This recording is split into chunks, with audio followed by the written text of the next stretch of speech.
കൃഷ്ണ ഗുരുവായൂരപ്പ ശരണം. ഉച്ചപൂജ തൊഴുതു.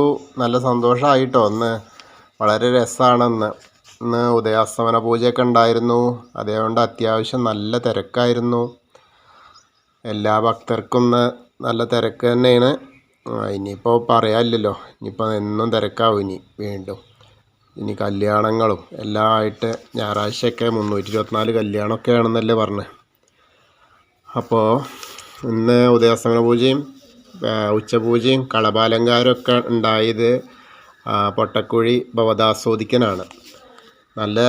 നല്ലൊരു പൊന്നുണ്ണിക്കണ്ണനാണ്. ഇന്ന് പൊന്നുണ്ണിക്കണ്ണൻ എന്ന് പറഞ്ഞാലും പോരാ, ശരിക്കും പറഞ്ഞാൽ കൂർമാവതാര സ്വരൂപിയാണെന്ന്. അരയ്ക്ക് കീഴ്പോട്ട് കൂർമാവതാരം, മേൽപോട്ട് മഹാപ്രഭുവായിട്ട് ചതുർബാഹുവായിട്ട് നാരായണനായിട്ടാണ് അവിടെ നിൽക്കുന്നത്. നല്ല രസമാണ് കാഴ്ചയിൽ ഇങ്ങനെ കാണാൻ. നമ്മുടെ തോടൊക്കെ ഇങ്ങനെ പട്ടുകൊണ്ടൊക്കെ ഞെറിഞ്ഞെടുത്തുണ്ടാക്കിയിട്ട് അരയ്ക്ക് അങ്ങോട്ട് താഴേക്ക് ഫുള്ള് ആമയുടെ ഒരേ ഇത്, അതിൻ്റെ മേലെ നല്ല പൊന്നുണ്ണിക്കണ്ണൻ്റെ പിന്നെ അരഞ്ഞാളം അതൊക്കെ ചേർത്തി, പിന്നെ കയ്യിലേതാ ശംഖ് ചക്ര ഗദാ പത്മത്തോടു കൂടി മഹാപ്രഭുവായിട്ടാണ്. ശംഖും ചക്രമൊക്കെ കളഭം കൊണ്ട് ഇങ്ങനെ ഉണ്ടാക്കിയിട്ടുണ്ട്. ഗദയും നല്ലൊരു ഗദയൊക്കെ ആയിട്ട് വെച്ചിട്ടുണ്ട്. പിന്നെ ഉള്ളത് പത്മം, പിന്നെ താമര കൊടുത്തിട്ടുണ്ട് കയ്യിൽ. അത് നല്ല രസമായിട്ട് അങ്ങനെ ചാർത്തിയിട്ടുണ്ടെന്ന്. മഹാപ്രഭുവാണ്. അത് കാണാൻ വളരെ ദുർലഭമായിട്ടല്ലേ ഉണ്ടാവാറുള്ളൂ. കൂർമാവതാരമൊക്കെ വരുന്നത് ഇതാണ്.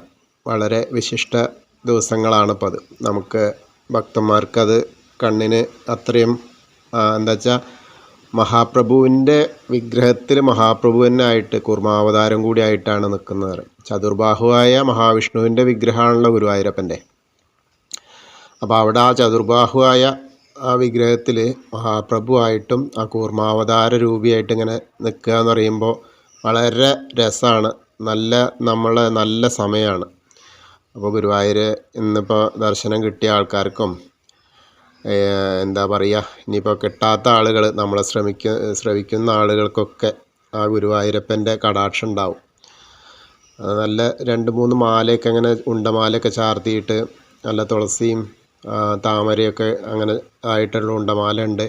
പിന്നെ ഗോപി ഉണ്ട്. കയ്യുമ്മിലൊക്കെ അത് കെട്ടിയിട്ട് ഇങ്ങനെ നല്ല വർണ്ണത്തിലാണ് നിൽക്കുന്നത്. അത് നെയ്വിളക്കിൻ്റെ പ്രഭയിലിങ്ങനെ കാഴ്ച നല്ല തിളങ്ങിയിട്ട് തന്നെ നിൽക്കണം. പട്ടൊക്കെ ഇങ്ങനെ ഞെറിഞ്ഞെടുത്തിട്ടേ നല്ല രസമായിട്ട് ഇങ്ങനെ ഉണ്ട്. അരിഞ്ഞാളം ഇതൊക്കെ ആയിട്ട് ഇങ്ങനെ ഉള്ളത്. നമ്മുടെ എന്താ പറയുക, ചെളുക്കാന്നൊക്കെ പറയില്ലേ, ആ തോട്, ആമത്തോടൊക്കെ ഇങ്ങനെ അതുമ്മിൽ അങ്ങനെ നല്ല ഇതായിട്ട് ഉണ്ടാക്കിയിട്ടുണ്ട്. വളരെ കേമമായിട്ടത് ചാർത്തിയിട്ടുണ്ട്. അപ്പോൾ എല്ലാവരും നമ്മൾ ഗുരുവായൂരിലേക്ക് പോവുകയാണ്. ഗുരുവായൂർ അമ്പലത്തിലെത്തി ഗുരുവായൂരപ്പനെ ദർശിക്കാനുള്ള ശ്രമത്തിലാണ്. അപ്പോൾ തിരക്കൊക്കെ ഉണ്ട്. ആ തിരക്കിൻ്റെ ഇടയിൽ കൂടെയൊക്കെ നമ്മളിതാ വാതിലിൻ്റെ അടുത്തെത്തി. ആ വാതിലിൻ്റെ അവിടെ നിന്ന് ഈ പറഞ്ഞ പോലെ എന്താ പറയുക, ഗുരുവായൂരപ്പൻ്റെ പരമഭക്തനായ മേൽപ്പത്തൂരിൻ്റെ അവിടേക്കൊന്ന് നോക്കി, ആ പീഠത്തിൻ്റെ അവിടേക്കൊന്ന് നോക്കി, ആ തൂണിലേക്കൊക്കെ ഒന്ന് നോക്കി, അങ്ങനെ അവിടുന്ന് അങ്ങനെ വാതിൽ പടിയൊക്കെ കഴിഞ്ഞ് അങ്ങോട്ട് ഇറങ്ങിയിട്ട് നമ്മളിപ്പോൾ അതാ ഗുരുവായൂരപ്പനെ നോക്കുകയാണ്. അപ്പോഴാണ് നമ്മൾ ഈ കാണുന്നത് ആ കൂർമാവതാര രൂപി. അങ്ങനെ ആ മണ്ഡപത്തിൻ്റെ അവിടെ എത്തുമ്പോൾ ഒന്നും കൂടി നമുക്ക് കുറച്ച് സമയം കിട്ടുമല്ലോ. പ്രത്യേകിച്ച് ഞാൻ നിങ്ങളോട് വേറൊന്ന് പറയാനുള്ളത്, ശരിക്കും അവിടെ നിന്ന് വരുമ്പോൾ നമ്മൾ വലത്തെ വശത്തു കൂടെ വരികയാണെങ്കിൽ ഏറ്റവും നല്ലതാണ്. അതായത് അവിടെ നിന്ന് ഇങ്ങോട്ട് വന്ന് കയറുമ്പോൾ വലത്തെ സൈഡിലൂടെ വരികയാണെങ്കിൽ ഏകാന്തം അതാണെങ്കിൽ വലത്തെ വശത്തു കൂടെ അങ്ങോട്ട് വരികയാണെങ്കിൽ അവിടെ നിന്നാൽ കുറച്ച് നേരം കൂടി കിട്ടും. ഇടത് വശത്തു കൂടെ വരുന്നത് വെച്ചാൽ വേഗം അവർ അങ്ങോട്ട് വേഗം മാറും എന്ന് പറയുമ്പോൾ വേഗം നമ്മൾ ഒന്ന് കണ്ടിട്ട് പോരേണ്ടി വരും. മറ്റേതൊന്ന് ടേൺ ചെയ്ത് വരാനുള്ള സമയം കിട്ടും. അപ്പോൾ അത് ഒന്ന് ശ്രദ്ധിച്ചോളൂ വരുന്ന ആളുകളൊക്കെ. എന്തായാലും നമ്മളിപ്പോൾ ഗുരുവായൂരെത്തി.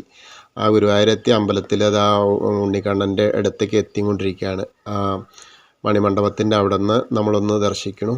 അത് കഴിഞ്ഞ് ആ ഗുരുവായൂരപ്പൻ്റെ സോപാനപ്പടിയിൽ എത്തിയിട്ടോ. സോപാനപ്പടിയിൽ നിന്ന് ഉള്ളിലേക്ക് നോക്കുകയാണ്. അപ്പോൾ നമ്മളെ കാത്തിട്ട് ആ കൂർമാവതാര സ്വരൂപിയായ മഹാപ്രഭു കാത്തിരിക്കുകയാണ് നമ്മളെ. ആ ചെറു പുഞ്ചിരിയോടെ നമ്മളെ എതിരേറ്റ് നിൽക്കുകയാണ്. വന്നോളൂ എൻ്റെ ഭക്തന്മാരെല്ലാം എന്നെ കണ്ടോളൂ എന്ന് പറയുന്ന പോലെ ആ ഒരു മൃദുമന്ദഹാസം പൊഴിച്ച് നമ്മളെ നോക്കി നിൽക്കുകയാണ്.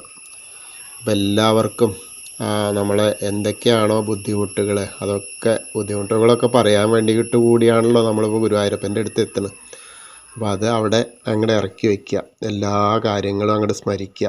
നമ്മളെ മനസ്സ് അവിടെ എത്തട്ടെ. ശരീരം എവിടെ ആയിരുന്നാലും മനസ്സ് ഗുരുവായൂരപ്പൻ്റെ മുന്നിൽ ആ സോപാനപ്പടിയിലാണെന്ന് സങ്കല്പിക്കുക. ആ ഗുരുവായൂരപ്പനെ അങ്ങോട്ട് കാണുക. എന്നിട്ട് എല്ലാ നമ്മളെ വിഷമതകളും കഷ്ടതകളും ഒക്കെ അവിടെ അങ്ങോട്ട് സമർപ്പിക്കുക. അപ്പോൾ നമുക്കതിന്ന് ഒരു മോചനം ഉണ്ടാവും. എല്ലാവരെയും ആ ആപൽ ബാന്ധവനായ ഗുരുവായൂരപ്പൻ രക്ഷിക്കട്ടെ. കൃഷ്ണ ഹരേ. കൃഷ്ണായ വാസുദേവായ ഹരയേ പരമാത്മനെ പ്രണതക്ലേശനാശായ ഗോവിന്ദായ നമോ നമഃ.